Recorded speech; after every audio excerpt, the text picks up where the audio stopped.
নমস্কার বন্ধুরা, আমার রান্নাবাটি পরিবারের সবাইকে স্বাগত।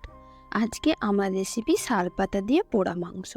একটা অন্যরকম রেসিপি তোমাদের সাথে শেয়ার করলাম। তোমরা অবশ্যই বাড়িতে একবার ট্রাই করবেন। আর আমার অনুরোধ রইল প্রথম থেকে শেষ পর্যন্ত ভিডিওটি দেখার। আমি এখানে চিকেন নিয়ে নিয়েছি, আর চিকেনগুলো আমি ছোট ছোট করে টুকরো করে কেটে নিয়েছি। এবারে দিয়ে দেবো পেঁয়াজ। আমি এখানে একটা পেঁয়াজকে স্লাইসভাবে কেটে নিয়েছি, আর নিয়েছি আদা রসুন পেস্ট, আর ঝালের জন্য নিয়ে নেব কাঁচা লঙ্কা। ঝালটা আপনাদের পরিমাণ মতন কম বেশি করে নেবেন, আর স্বাদ অনুযায়ী লবণ। এবার দিয়ে দেবো গুঁড়ো মশলার মধ্যে হলুদ গুঁড়ো, লঙ্কা গুঁড়ো, আর দিয়ে দেবো চিকেন মশলা, আর দিয়ে দেবো অল্প পরিমাণে গোটা জিরে। এবার দিয়ে দেবো সর্ষের তেল।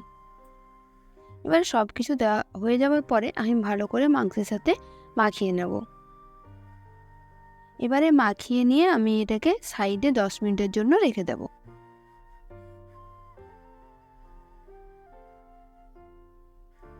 যতক্ষণ মাংসটা সেট হচ্ছে ততক্ষণ আমি পাতাটা সেলাই করে নেব। আপনাদের সাথে শেয়ার করলাম পাতাটা সেলাই।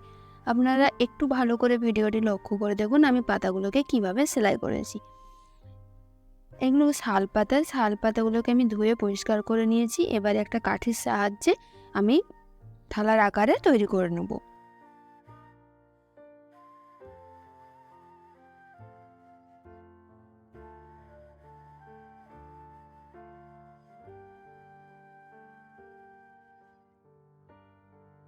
আপনারা দেখতেই পেলেন আমি কিভাবে পাতাটা সেলাই করে নিলাম।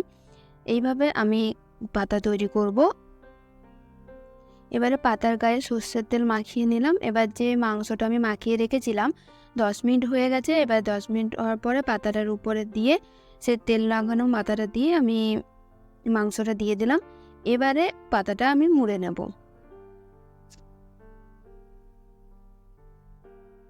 পাতা মোড়াতে আমাকে হেল্প করছিল আমার শাশুড়ি মা। তো পাতাগুলোকে সবগুলোকে একদম জয়েন্ট করে নিচ্ছি। আপনারা একটু ভিডিওটি খেয়াল করলে বুঝতে পারবেন যে আমি কিভাবে সেলাইটা করছি।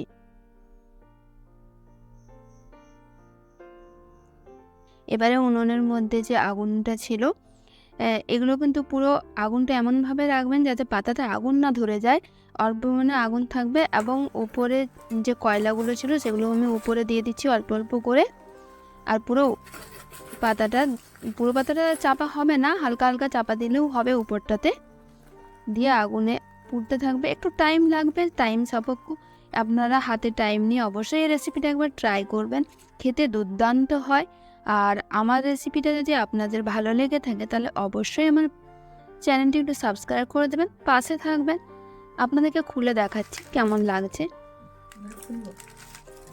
খেতে কিন্তু দুর্দান্ত হয়, বাড়িতে আপনারা অবশ্যই একবার ট্রাই করবেন।